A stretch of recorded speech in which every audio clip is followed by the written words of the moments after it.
Who else could it be but me, your man, Louie T. Welcome to Monday Night Football Overtime. Cardinals, Cowboys. Hey, look.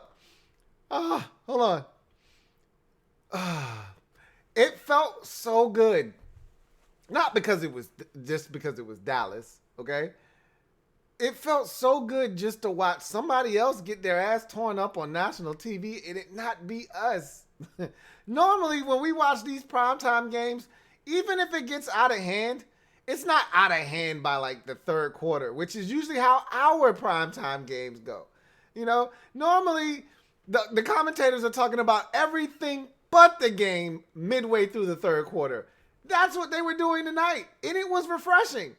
And then all of the shade that was thrown the way of the Cowboys at the end of this game was hilarious. Now, they tried to drag us into the mix, and I'm like, hey, whoa, wait a minute. Hey, we got nothing to do with this ass thrashing right here.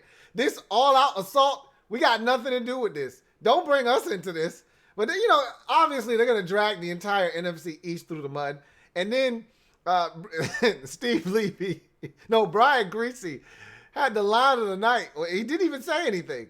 So Steve Levy says, well, the Cowboys travel to Washington next week. He said, there you go. So he did say something. He said, there you go. Like, yeah, you can get back on track now all of a sudden. It's pathetic how bad this division is. Seriously. I mean, I laugh to stop from crying. This division is so tragic right now. And I tried to tell Washington fans that, look, don't give up on the division. Like, they just quit after the loss to the Giants. And I'm like, you can't give up on this division because no one is going anywhere. Now, if Dak was still the quarterback of the Cowboys, I probably would have been like, you know what? They're probably still going to find a way to win this division. But with Andy Dalton at quarterback, no. With their offensive line in shambles the way it is, anybody can win this division. The Giants at 1-5 have just as good a shot as anybody, you know, to win this division. It's ridiculous. Literally, anybody can win this division. It's crazy. The Giants and Eagles will play on Thursday. The winner of that game will be in first place. Now, if the Eagles win, sole possession of first place. If the Giants win, they'll be still in second because they'll be 2-5. Dallas will be 2-4. Now, if Washington beats Dallas, they'll be in first place because they'll be 2-5. It'll be a three-way tie for first place. And they would have the tiebreaker over us, and Dallas would have the tiebreaker over them. So, technically speaking, Dallas would still be in first place. But that doesn't matter. All right, this game was a microcosm of the Cowboys season to this point. They can't stop anybody. All right, their defense is atrocious. Okay, with a capital A. It's an atrocity. All right, they are banged up along the offensive line. Budda Baker was everywhere. They couldn't block him. Now you got Andy Dalton under center, not Dak Prescott. Zeke Elliott can't hold on to the football if his life depended on it. And again, more likely than not, most of these things will be rectified by next week when they play us. None of the things we saw tonight, and this is what I want to caution Washington fans with. And I did this, and first let me start by saying big ups to everybody that joined me tonight. Mob Squad, stand up. I really appreciate y'all. That was so much fun chopping it up with you guys during the game tonight. Washington Football Mob Squad, if you in the comment section, stand up, man. That was a ton of fun. You know, we were in there joking, laughing, had a great time tonight at the expense of the Cowboys, obviously, for many reasons, 38 to be exact. But, you know, we talked about so many different things tonight in that chat. But the thing I had to remind them of very, very quickly was, hey, look, for all of the shit you're seeing tonight, And yes, the Cowboys look pathetic, okay? They can't stop anybody. They can't even drive the football down the field without a mistake. They're dropping passes. They're fumbling. They're missing blocking assignments. Guys are coming scot-free. They looked like one of the worst teams in football. And they are, technically speaking. When you go down the list of records, they're one of the worst teams in football. But I also made sure I cautioned Washington fans by telling them, we're not the Arizona Cardinals, okay? We're not going to make them look like they look tonight. Our secondary isn't as good. We don't have a Budda Baker on our team, okay? We're not going to be able to force fumbles because that's not what we do. We don't go aggressively after the football. So all of the things you saw tonight, we're not going to have guys in close coverage when they catch a pass. Guys are going to be 2 yards away from them. The zone coverages aren't going to be as tight. You're not going to see this Dallas Cowboys team show up next week against us. Trust me when I tell you this. So I had to remind them, we are not Arizona. We will not make the Cowboys look the way that they look tonight. But man, was it fun to watch them struggle and squirm tonight on a national stage. You know, in the mob squad, I posted a picture of that Cowboys fan that was like this when it was 27-3. Man, that was an embarrassment. And the reason it was so embarrassing is because everybody knows the talent that the Cowboys possess. It's no secret. Look, the offensive line is in shambles. They lost another one of their guys tonight in Zach Martin. We'll see the severity of that concussion that he sustained, but he got kneed in the helmet pretty good by Zeke Elliott. But they were already down 3 of their starting offensive linemen to begin the game. So the fact that you lose Zach Martin, it doesn't do you any favors. But at the end of the day, when you look at their skill positions, they're still loaded. You still got Zeke Elliott. You still got Amari Cooper. You still got Michael Gallup. You still got CeeDee Lamb. Hell, even the tight end is stepping up for you. Dalton Schultz.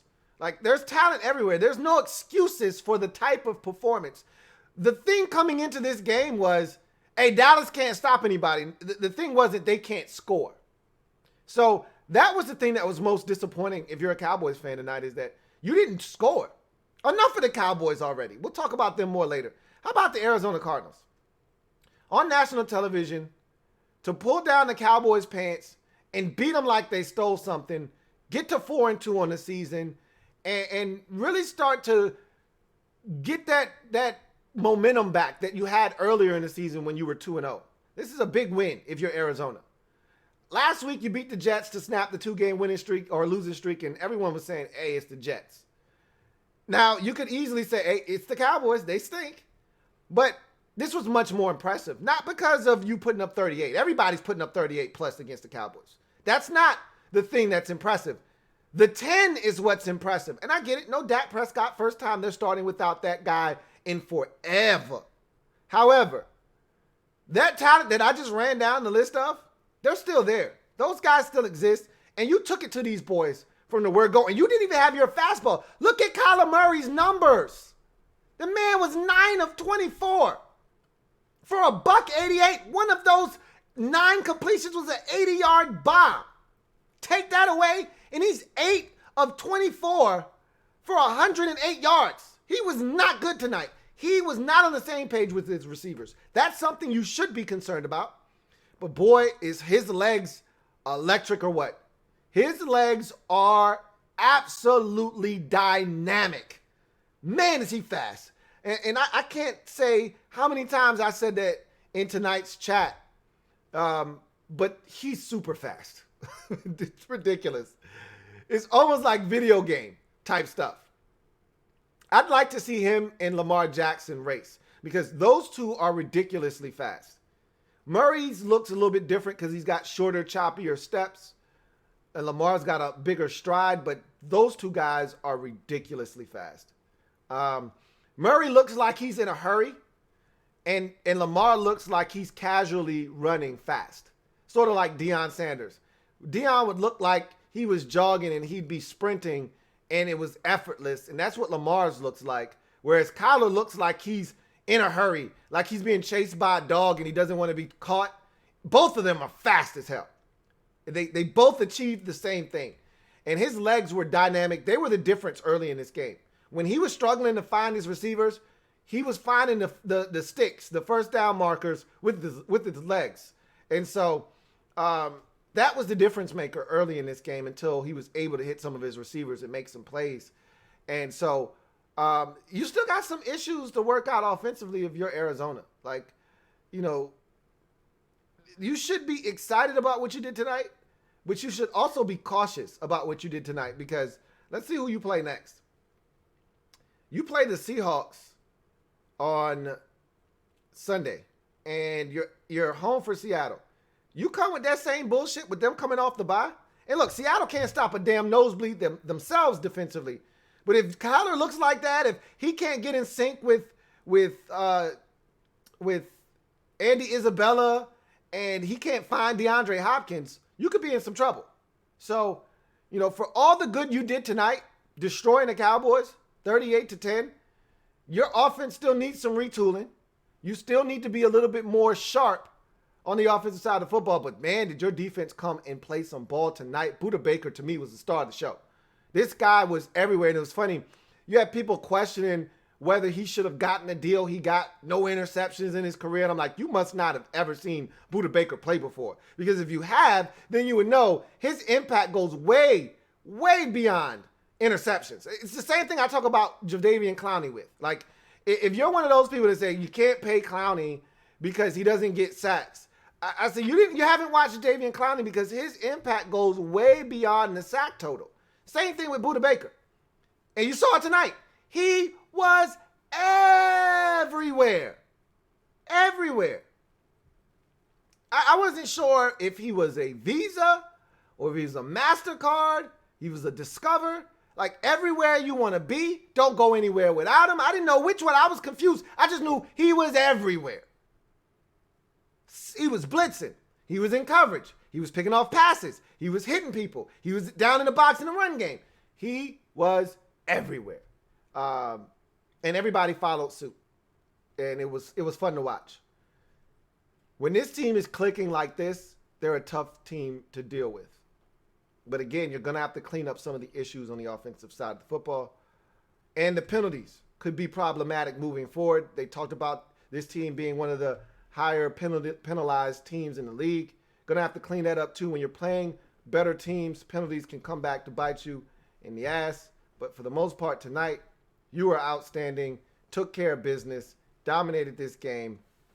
And I really don't know what else to say. What more can I say? I really don't have much more to say other than, damn, that was impressive.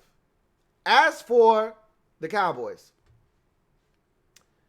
I'm so glad, number one, you hired Mike McCarthy because I told you when you hired him, he's trash. Similar to Dave Gettleman with the Giants, protect Mike McCarthy at all costs.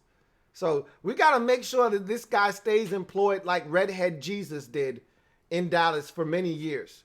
Got to keep him here for at least 5 or 6 years so that we can ensure that the Cowboys don't win anything meaningful under this guy's watch because he's terrible, okay?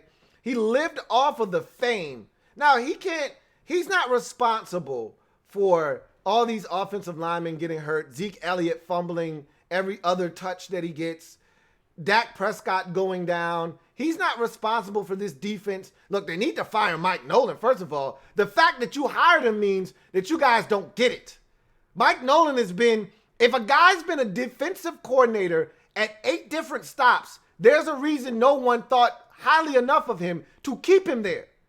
If you're really good at your job, you don't go anywhere. You don't go anywhere. Now, obviously, if a head coach gets fired, then the next guy wants to bring his guy in there. I get that. But Mike Nolan has been at 8 different stops because he stinks. Mike Nolan was a head coach in this league, and he stinks. Mike Nolan is a terrible defensive coordinator. Horrible.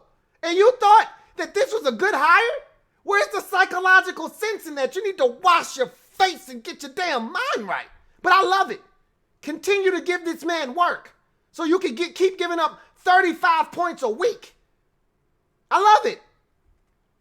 Mike McCarthy is a joke as a head coach. And All of this is kind of just coming to the forefront all at once. I love it. I say all of that, and they still are leading this damn division. As bad as the Dallas Cowboys are, they're still leading the division at 2-4. And that's what makes yesterday's loss to the Giants so sickening, is that we could be tied atop the division right with them. And next week's game could be for first place. Instead, no matter what we do, we can't be in sole possession of first place. We can't. We blew that chance by losing to the Giants. We can't be in sole possession of first place because even if we beat Dallas next week, somebody's got to win in that Thursday night game. Theoretically, there could be another tie, but more likely than not, somebody's going to win that game. And whomever wins that game technically will be in first place. If we beat the Cowboys, that is. So it doesn't really matter, but who cares? Who really gives a shit? Because there's so much football left to be played. And the way this division is shaping up, I've never said this and actually thought this could actually come to fruition. I've never said this and thought it could be true. I've always said this facetiously and tongue-in-cheek. But literally, somebody could win this division at 5-10-1 or 6-10 this year. Seriously. I'm not bullshitting. I've never, ever said that about a division and actually meant it. You always say that as a joke. Oh, somebody could win that division at 6-10. Nobody's winning a division at 6-10 until this year, potentially. This division is that bad, and I said this before the season started. This division is playing good divisions elsewhere.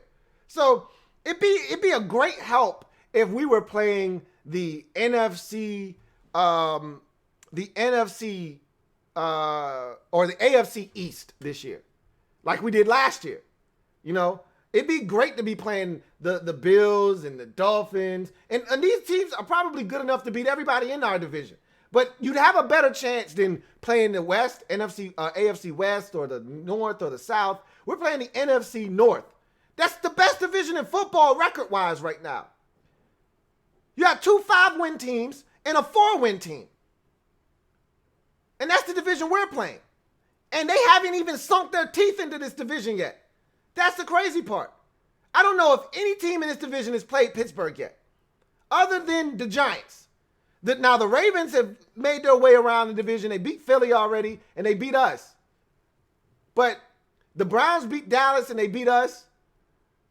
I don't think they've played Philly or the Giants yet. So that division hasn't really sunk their teeth into this division yet. And so they're just good. They're not getting fat like the Rams are getting fat off of this division. They're just good. And we got to play that division. We got to play the NFC West. If the AFC North isn't the best division in football, then it's the NFC West. And we got to play that division too. So, I mean, we could literally be 6-10 and win the division. That's how bad it is, because the teams that we play this year are really good, and this division is really bad. Seriously. It could get out of control, and somebody could literally win this division with double-digit losses. We've never seen anything like it. And in the comment tonight, in the community, MOBB, Mob Squad, hold it down.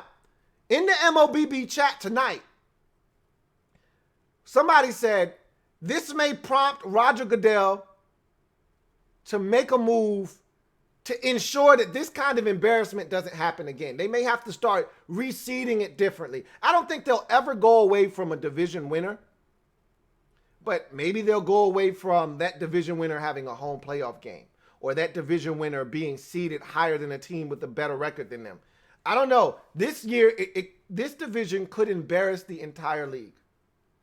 It's hard to do, but if there's a division winner you can stomach 7-9 because it's not double-digit losses.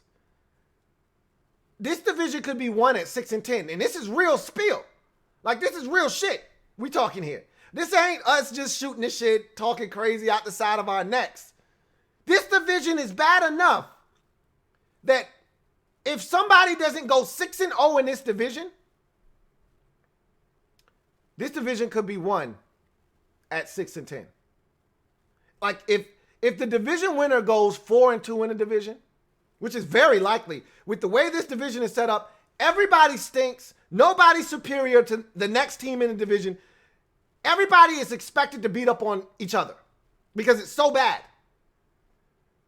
Theoretically speaking, the winner of this division could go 4-2 in the division, which isn't a bad divisional mark on a normal year. But in a year like this, 4-2 means that you might win 1 or 2 games outside the division, which means you're at 6-10. I'm thinking about Dallas. They beat the Falcons. And they beat the Giants. So they're 1-0 in the division right now. They got a chance to go to 2-0 next week. They play Washington. But they've only won 1 game outside the division. Philadelphia. They had a chance to beat Cincinnati. They wasted their Cincinnati Bengals get out of jail free card. They tied that game. But they beat San Francisco though. So that's a win outside the division. But they lost to the Washington football team in the division. So they're 0-1 inside the division. The Giants, their 1 win came on Sunday versus Washington. So Washington is 1-1 in the division. The Giants are 1-1 in the division because they lost to Dallas. Dallas is 1-0 in the division. And Philly is 0-1 in the division. So nobody except for Dallas right now has a chance to go undefeated in the division. And looking at the Cowboys right now, I think it's a long shot to think that they're going to win every game in the NFC East this year. I just don't see it happening. Realistically speaking, somebody could win this division at 6-10. Seriously. It's asinine to think that. But right now, the only 2 teams in the division with a win outside of the division is Dallas and Philadelphia. You heard the joke tonight, right? 5 teams in the league have as many wins as this division combined.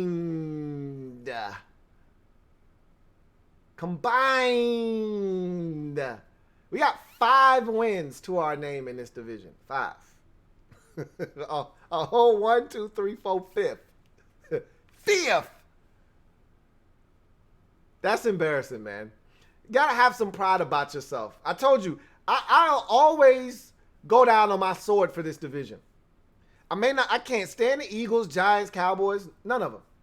But I as a collective group, we stand for something. We're a family. We stand for something. And this is what I always try to get across. Look, I want them to lose when they play outside the division, always.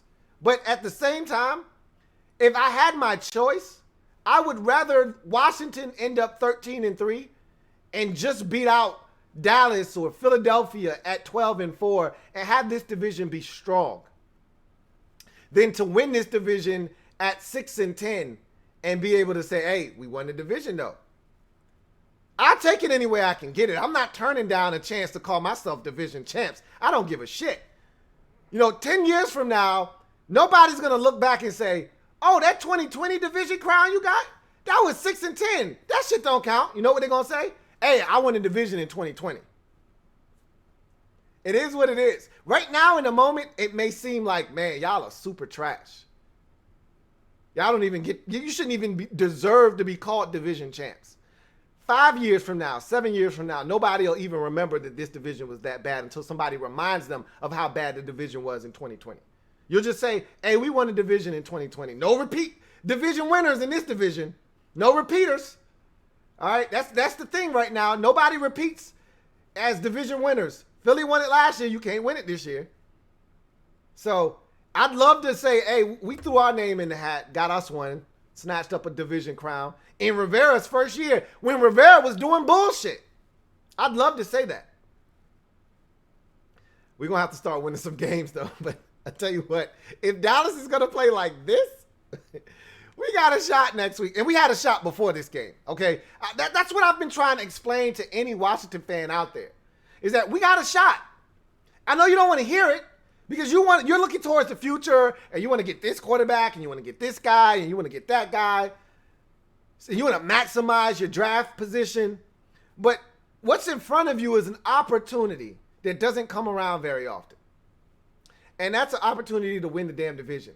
As bad as it may be, it's still right here in front of you. As bad as yesterday's loss feels, and I got to watch the film because I saw a tweet from Mark Bullock, who watches film, who said that Kyle Allen wasn't very good. And I told you, I don't know. I can only see the TV copy. The film tells the story. If you're out there and you're not on Patreon with me, what are you waiting on? This is when you find out what is really going on. And we're going to find out. I'm going to start watching film tonight. And by tomorrow, I would have watched all of the offensive film.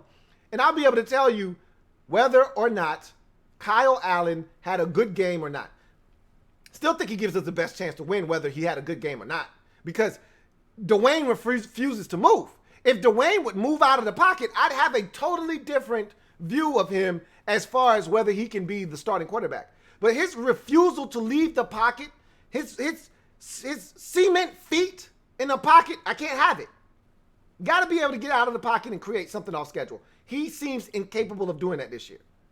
I made a joke tonight in the community that, you know how people say the sad Mary J was better. You know, the My Life, you know, the Share My World. What's the 411 Mary? The one that was going through a bunch of strife and turmoil. She was better than the Mary, you know, or the Breakthrough Mary, you know. And you would get people that would say the big Faith Evans when she first came out and she was a little thicker. Much better than the new we can dance, dance, dance, clap your hands, hands, hands. That one's, the one before is way better than that one. You know what I said tonight? I'll take the old chubby Dwayne. The one that had all the fat on him.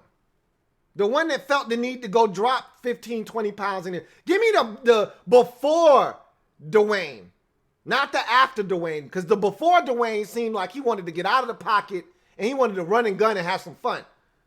This new Dwayne wants to stay in the pocket for whatever reason. Give me the old big Dwayne. I digress, man.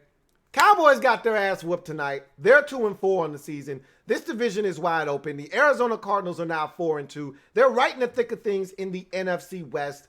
They got a big matchup against Seattle. If they're serious about winning that division, you got a home game against Seattle on Sunday. You got to have it. You've already slayed one of the dragons in that division, which is San Francisco, at their place, no less. And you did it when they were fully healthy. There's no asterisk next to that win in week 1. They had Boza. They had everybody except for Deebo Samuel. They were fully healthy then, and you took them down. Now do the same thing. Seattle's coming off of a bye week. How serious are you? You at the crib. Go get it. You want it? Go get it. If you want Seattle to run away and hide with the division, let them come to your place and take you out. That'll put them at 6-0, and you'll be 4-3 on the season. And at that point, Seattle's in the driver's seat because nobody else, you are the one team right now. Because I don't trust the Rams. I don't trust them. I think they're going to win. I think they're going to make the playoffs. I do think they're going to be competing for a playoff spot. I do feel that way about the Rams. I don't think they're in serious contention for the division, however. That I don't believe. And so I think the one team that could at least, I don't think you're going to win the division either, but I think you could make it interesting. You can stop the Seattle Seahawks from clinching this division in week 14. You can do that. Nobody else. You got a chance to make a statement on Sunday. Let's see what you do with it. Anyway, I digress. Let's get to the comment section real quick. I got a couple of super chats, I believe, or at least one. Yep, I got 2, so I'll knock those out real quick. Carlton Pagano Jackson, thank you for the super chat. Greatly appreciate you, Carlton, who writes, Landon needs to take notes. Hashtag mob squad. He could never be Budda Baker. He couldn't. But it'd be nice if he could do some of the things Budda did tonight. But Budda's a breed, man. He's a different animal. Budda Baker is something else. We have nothing like him on our team. Nothing like him. Nothing remotely even close to him. So He's a different breed, though, man. He's rare in this league. Thank you for the super chat. Got another one here from my man, Chris Deaver. CD writes, Dallas is still better than the rest of the East. I think you're right from a talent perspective, but you guys stink just like the rest of the East. No. Right now, it's hard to say anybody is better than anybody else. Record-wise, technically speaking, yeah, you are. You sure are, buddy. But after watching tonight's performance, we've gotten our ass whooped a couple of times this year. We ain't never lost by 28. And I hate doing that. I don't like playing that game. I don't like saying, hey, this team, we're bad, but this team is worse. I don't like doing that. You know, that to me is an exercise in futility. I don't like doing that. But you got your ass spanked pretty damn good. We played this same Arizona Cardinals team. I don't like comparing losses because a loss is a loss is a loss. I really don't give a shit. You can lose by 1. You can lose by 21. You lost. You got your ass whooped at the crib on national television for all to see. That's never good. I think you are better than everybody else in the East, but with your injuries and no Dak, I'm not sure about that anymore. Just saying. I'm not saying. I'm just saying. Thank you for the super chat, CD. Greatly appreciate you.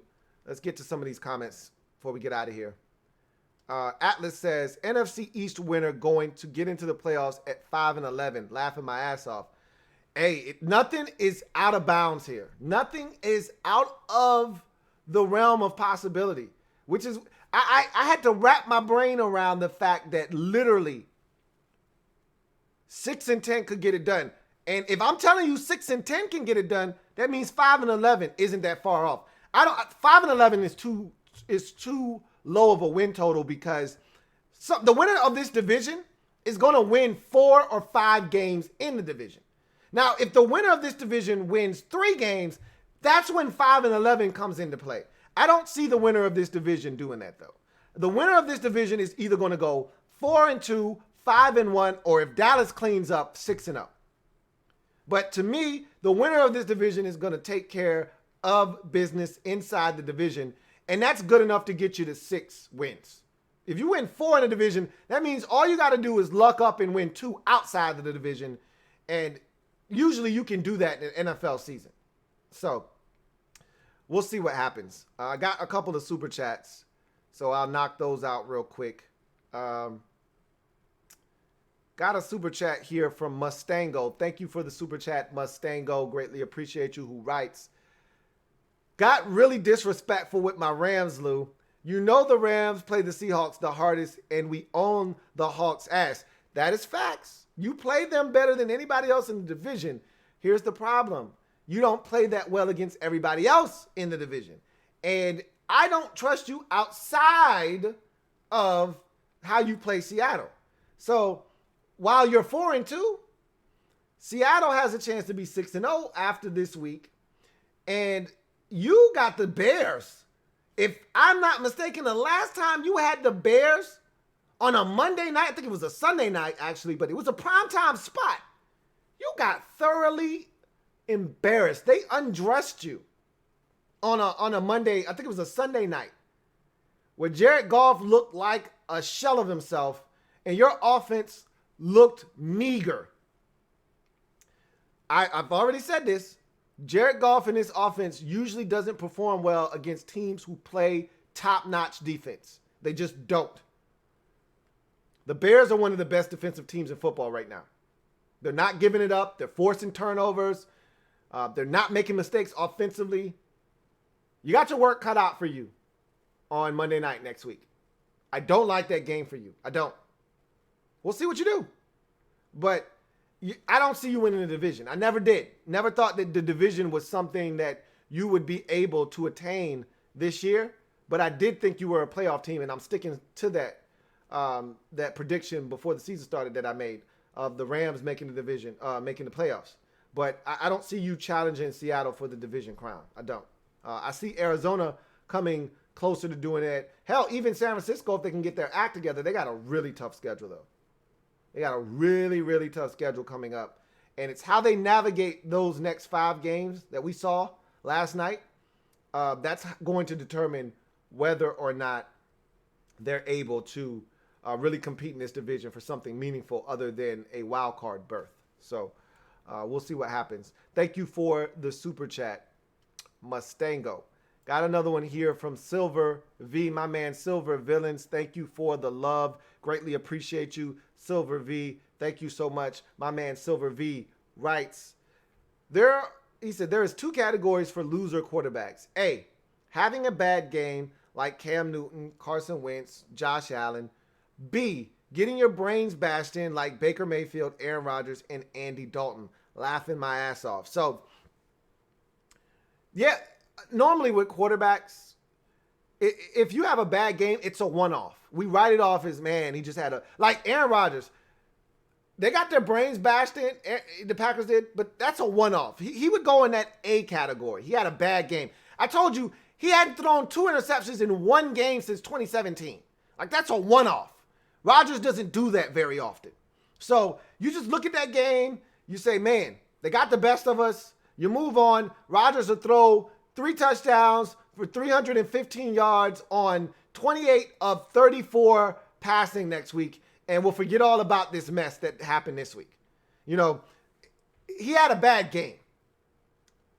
Wentz earlier in the season was in that B category, getting your brains bashed in. Because that offensive line doesn't protect. He doesn't do a good job of getting rid of the football. You're giving up 7-8 sacks a week. That's getting your brains bashed in. But to your point, you know, when you have a bad game, it means that you bounce back. Like, Mahomes didn't have a bad game against the Raiders, but they lost. He comes back and he has a really good game this week, and they beat Buffalo on the road. You look at it as a one-game aberration. When you're getting your brains bashed in, that's something that's happening over time. Like, okay, you got your ass whooped this week. It happened again 2 weeks later. It happened again the week after that. Last 3 out of 4 weeks, you got your brains bashed in. Mayfield has been playing solid. I told you, I haven't been impressed with Baker Mayfield. He's been a passenger in that Browns vehicle this season with that 4-2 start. His ribs were banged up. That's why he got benched. I don't want anybody to think he got benched for poor play. He got benched because they were getting their brains bashed in. He was not playing well, but he had sore ribs coming into the game, and the Steelers were peeling on his ass. His coach did him a solid getting him out of that harm's way. Similar to Kyle Shanahan with Jimmy Garoppolo the week prior when Miami was just peeling on his ass in that first half, and it was bad, and he said, you know what? We're going to risk Jimmy getting hurt if we keep him out there. Let's just get him out of there. We'll come back, lick our wounds, and we'll try it again next week. And you saw what Jimmy did. So, loser quarterbacks, I don't call any of those guys you listed loser quarterbacks other than Andy Dalton. Andy Dalton doesn't belong in the same category. And Baker Mayfield. He doesn't belong in the same category as Cam Newton, Carson Wentz, Josh Allen, or Aaron Rodgers. And even Allen himself just got in that category, but at least he took his team to the playoff last year. So, you know, he's ascending, is Josh Allen. But Mayfield hasn't done squat in this league, and Andy Dalton is washed, I think. The best of Andy Dalton has come and gone. I still think he can help a team as a backup, but his days of starting in this league, they're done. Thank you for the super chat, Silver V. Got another super chat here from Big Money Sonny. Greatly appreciate you, Big Money Sonny. He writes, we stink, brother. We shouldn't be talking trash about anybody else. Oh, we can talk trash about anybody in this division. Everybody in this division is trash. We can talk about everybody and anybody in this division. Where you shouldn't step out of bounds is going outside the division and trying to poke fun. You can't do that. But another family member inside this trash-ass division, oh, we can poke fun at everybody in this division. Everybody stinks. Nobody's immune. My 1-5 isn't that different than your 2-4. It's all funky as hell. Stinks. My 1-5 looks just like the Eagles 1-4-1. It all stinks to high heavens. So I can poke fun at anybody in the division that I want. We all trash. But again, You got to draw the line somewhere. And this is what I always say. I'm a family man. All right? Always have been, always will be. I'm a family man. I like to protect mine. And that's why I always like to draw the line. When people get disrespectful and out of pocket about the division, I get offended. I get defensive. I get in my bag. Because that's the family right there. Watch your mouth. You're not a part of this family, then you don't get to speak on these family matters. However, when your family is out of line and out of control like ours is this year, you open yourself up and you are subjected to other teams outside of the family being able to poke fun, and you really can't say a damn thing. But as far as this family is concerned, we can point at the Giants, Eagles, Cowboys, and laugh in their misery, just like they can do the same thing to us. Yeah, we stink. So do they. So do they, and so do they. So, honestly speaking, everybody is available and is exposed to being made fun of, poked at, and destroyed. When you go on national television and you make an ass out of yourself like Dallas did tonight, which we've done many times, which is why I'm so glad they didn't put us on this year. They said, you know what? We're going to save you the embarrassment of having to play Chicago or Detroit thinking that, oh man, maybe this will be a good game. Two bad football teams matched up against each other. We're going to save you the embarrassment of playing somebody and getting your ass run on national television. And we're going to keep y'all out of the mix this year. We'll give you a year off. See if you can fix some things, and maybe we'll give you a shot next year. I'm cool. I personally, I don't even want these boys on Thanksgiving, but after seeing them tonight, and I've seen them all year and I already knew what they were about, I feel more confident that at least we won't get embarrassed on Thanksgiving. That's how I feel. Now, shit could change. It's a lot of time between now and late November. A lot of shit could change between now and then. I just want to focus on week 7. That's all I'm worried about. It's week 7. That's it. Thank you for the super chat, Big Money Sonny. Got one here from CD, my man Chris Devers.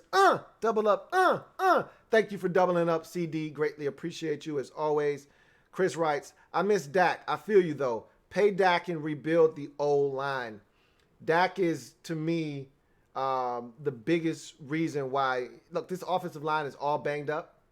If Dak were behind center, I still would feel like this Cowboys team is capable of putting up, and they still are. Truly, they are. With the talent that they have, they're still capable of putting up 38 on anybody in the league, but they're less likely to do it with Andy Dalton under center. That's how I feel about this situation. If Dak were healthy, tonight doesn't happen. Even with the Zeke fumbles, even with Kyler Murray running all over them and Budda Baker playing out of his gourd, 38-10 doesn't happen on Dak's watch. I can't recall an ass whooping. There was that one time. I'm trying to think of who it was. I think there was that one time that Dak got his ass spanked in a game. Big time ass whooping too. I remember one time they lost to Tennessee on a Monday night, and it was ugly. Mariota got him. But there aren't too many of these on Dak's resume. Too many of these ass whoopings like this. I don't think this happens on Dak's watch, personally. Even with all the injuries, even with Zeke fumbling, I don't think this happens. Even if you got down, the score, what was the score at halftime? 24-3, 24-0, whatever the score was at halftime. How many times have the Cowboys been getting their ass whooped this year and Dak's brought them back and made it a competitive game? Even if they were getting run early in this game, Dak would have brought them back and this score would have ended up 38-30. He would have made this shit respectable. Not with Andy Dalton, though. Thank you for the super chat, CD. JP, thank you for the super chat. Greatly appreciate you. My man John writes, Dallas made a huge mistake hiring Mike McCarthy, and they are tied to him for 5 years. Mike Nolan is not as bad as Greg Minuski, though. Again, I don't like playing the, hey, this guy is terrible, but he's not as bad as this guy comparison. Like, that's like saying, man, this fart over here stinks, but it doesn't stink as bad as this. Both of them shit stink. I don't want to smell either one of them. That, to me, the shit doesn't make any sense. You know? Hey, these jeans over here, tight as a bitch. I can barely get in them, but they not as tight as these. I can't fit neither one of them shits. I don't want either one of them. Can't even stick one leg inside the goddamn jeans. Doesn't matter. Both of them don't fit. I don't like doing the comparison thing when both are really bad. And you're looking at like fans that say, hey, we could beat the Jets. No, the Jets are horrendous, and so we're really bad too. Like, don't compare yourself to the Jets. Be better than that.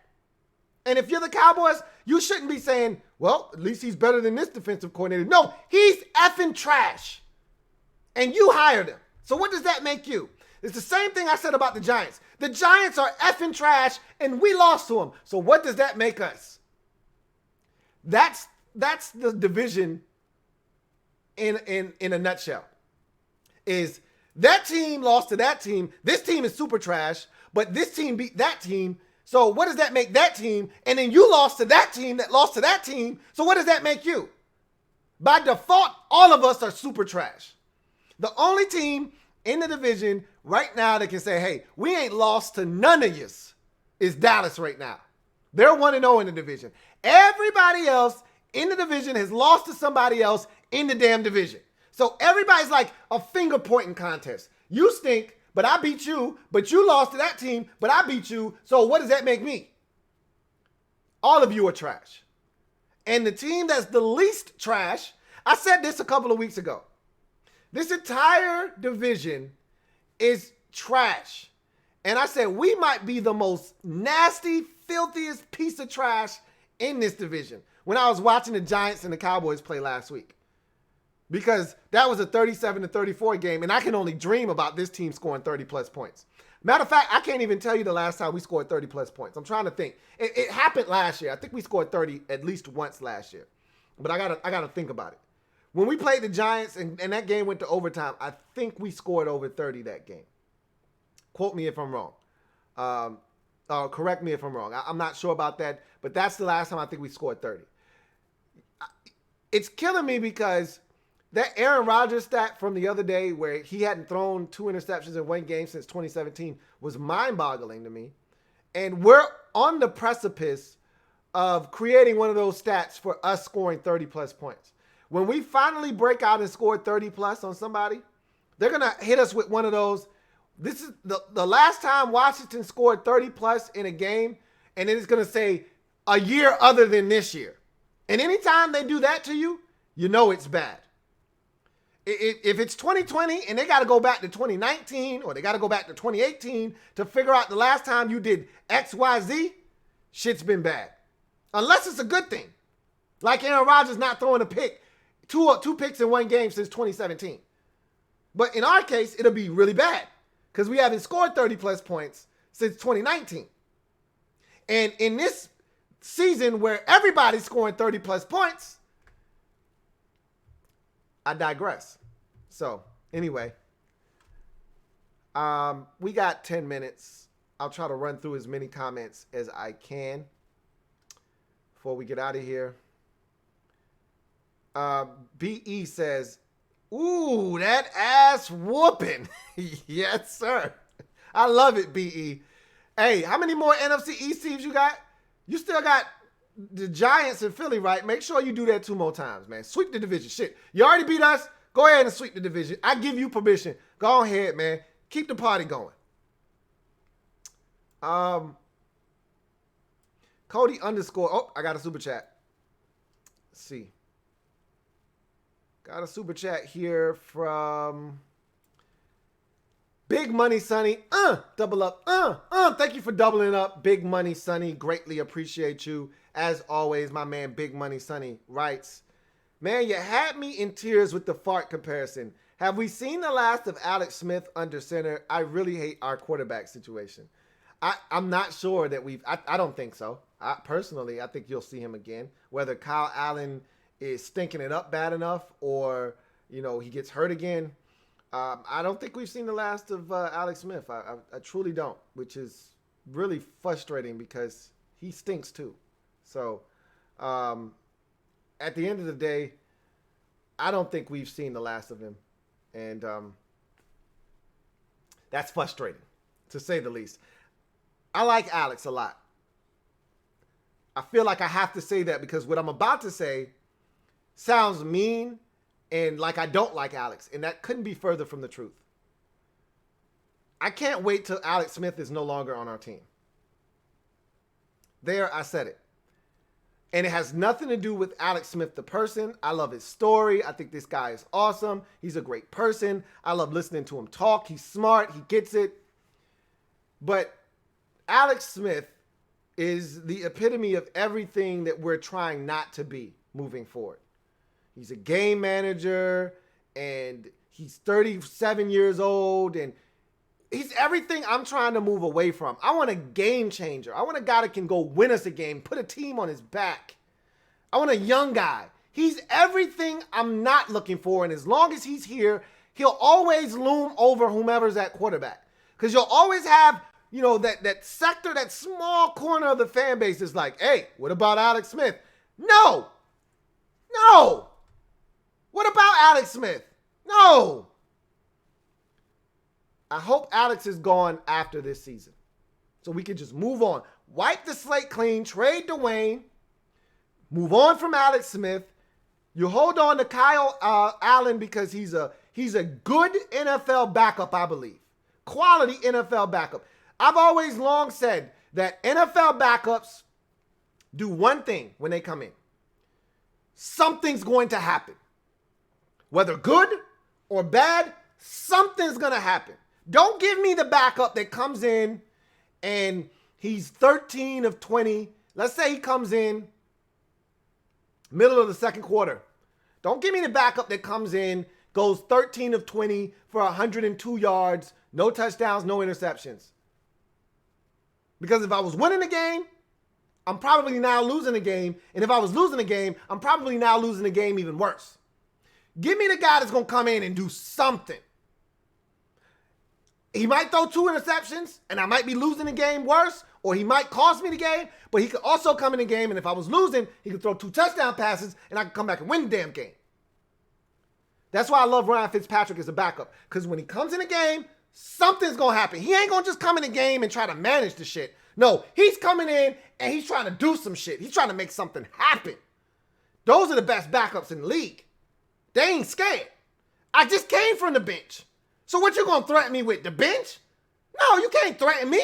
I'm a backup quarterback. I came from the bench. So I'm about to go out here and try to ball.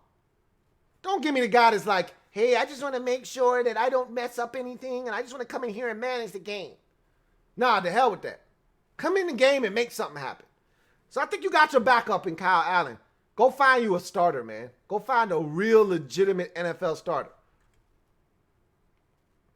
Thank you for the super chat, Big Money Sonny. Got another one here from my man JP.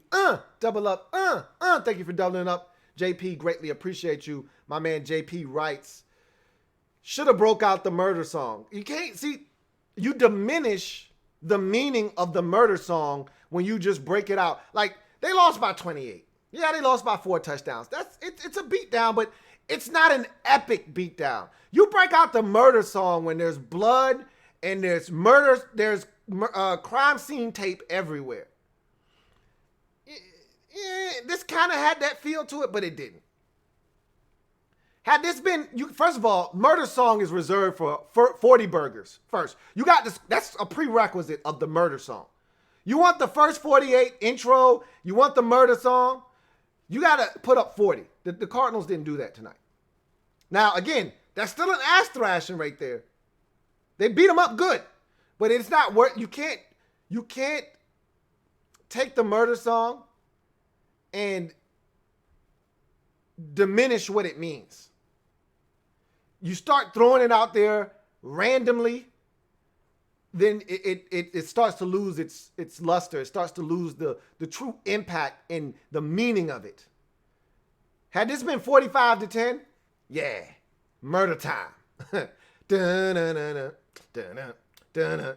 It would have been murder time, but nah, not tonight. But I'm glad you're looking for the murder song. I know you love it. I know you love it. Got another one here from Chris Devers. Thank you for tripling up, Chris. As always, appreciate you, CD, who writes, Family business. All we got. Hard night for me. Hashtag Dak. I told you, hey, man.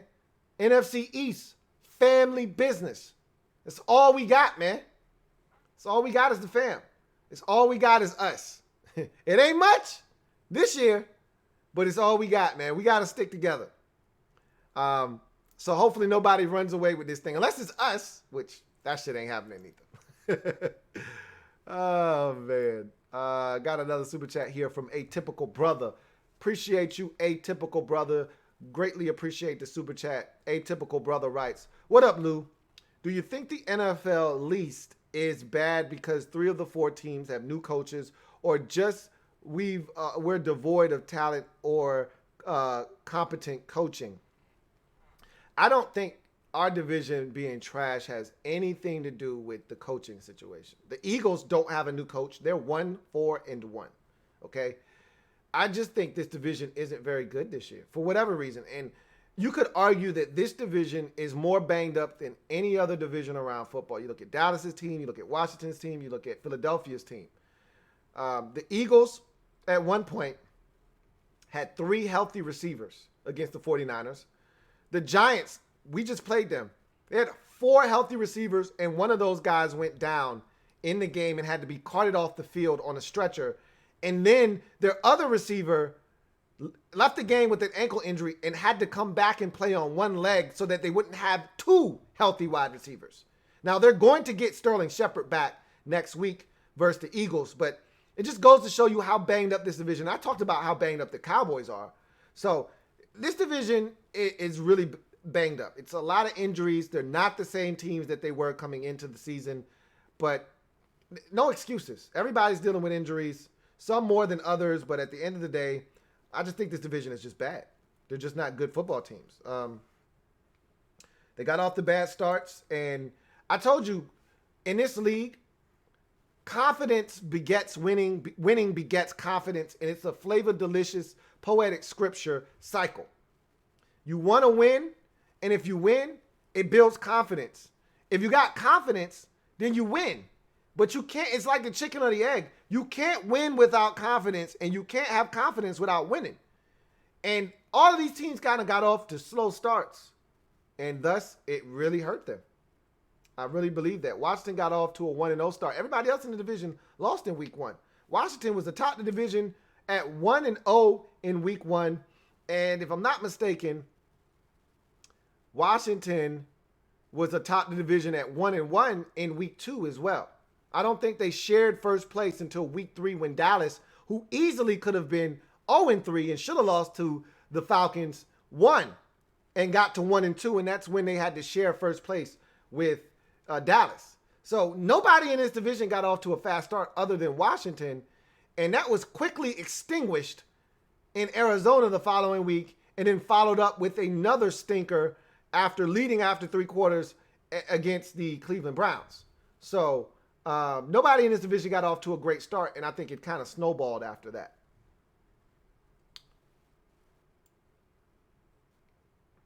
All right. So I think that was the last super chat, and unfortunately, that is an hour. And so we are going to get out of here. I thank you guys for joining me tonight. This was fun, as it always is.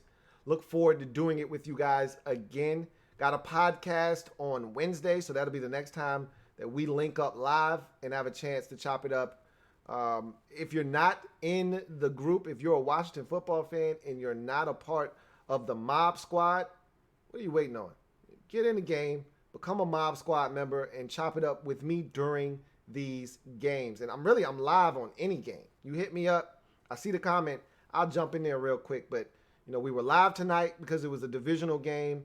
We'll be live on Thursday because it'll be 2 NFC East games, teams playing in a game again. And obviously, I'm live for every Washington football game for the remainder of the season. So I look forward to more of you joining the Mob Squad. Can't wait to chop it up with you guys. We had a blast tonight. If you're not on Patreon and you want that Washington film, come on, man. This is going to be intriguing film here for a number of different reasons. I'm anxious to see the offensive film because of Kyle Allen. Did he play well or didn't he play well? We're going to find out.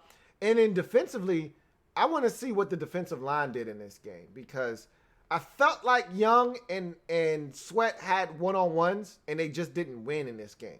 So I'm anxious to see what the hell those guys are up to. Or maybe they were chipped and I just wasn't paying attention to them close enough.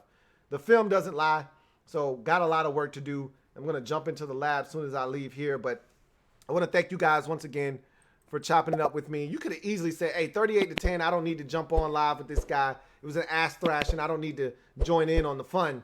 But you did, and I really appreciate you. So make sure you subscribe to this channel if you haven't already done so. Turn on your notification bell so you don't miss a thing. Hit that like button on the way out if you haven't already done so. I really appreciate every single one of you, whether you're a Washington fan, a Dallas fan, an Eagles fan, a Giants fan, a Bucks fan, a Broncos fan, a Rams fan. Doesn't matter. I love all of y'all. All of y'all are my people. And I rock with y'all, and I appreciate y'all.